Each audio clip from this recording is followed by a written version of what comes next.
Minute হয়েছে, এরপরেও দু একটি কথা না বলে পারবো না।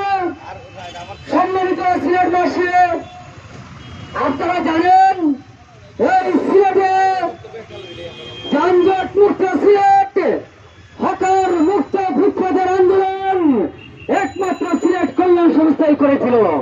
তারই ধারাবাহিকতায় সিলেট কল্যাণ সংস্থার একমাত্র অঙ্গ সহযোগী সংগঠন এই সিলেট যুব কল্যাণ সংস্থা করে যাচ্ছে।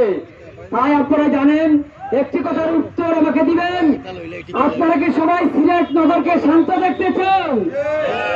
আপনারা কি এই নগরবাসীকে স্বস্তিতে এবং শান্তিতে দেখতে চান? তাহলে আপনারা কি বিস্ফোরা ছিলেন? আপনারা কি বিস্ফোরা ছিলেননি? ও সিলেটের ভাই হল, যদি আপনারা বিস্ফোরা ছিলেন, এই বিস্ফোরা আমাদের জন্য কৃত্রিম পর্যায়ে তৈরি করে দেওয়া হয়েছে। সেই বিস্ফোরা হচ্ছে এই হকার ভাইরা। হকার ভাইদেরকে আমি সম্মান করে বলতে চাই, তারা আমাদের ভাই, কিন্তু এদের পিছনে রয়েছে একটি ষড়যন্ত্রকারী সিলেট বিদ্বেষী কুচক্রী মহল।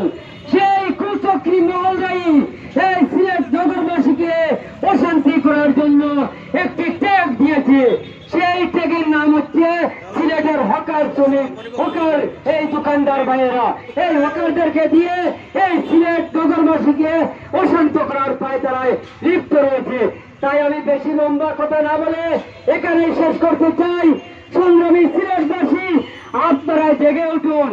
আপনারা যদি না জাগেন তাহলে এই শান্তিপ্রিয় সিলেটবাসী, এই আধ্যাত্মিক নগরী হযরত শাহজালাল রহমতুল্লাহ আলাইহির এই স্মৃতি বিজড়িত সিলেটকে শান্তিপ্রিয় করতে হলে এই সিলেট নগরকে শান্তিপ্রিয় করার জন্যই এই হকার মুক্ত করে আমাদের মহানগরকে শান্তি করতে হবে।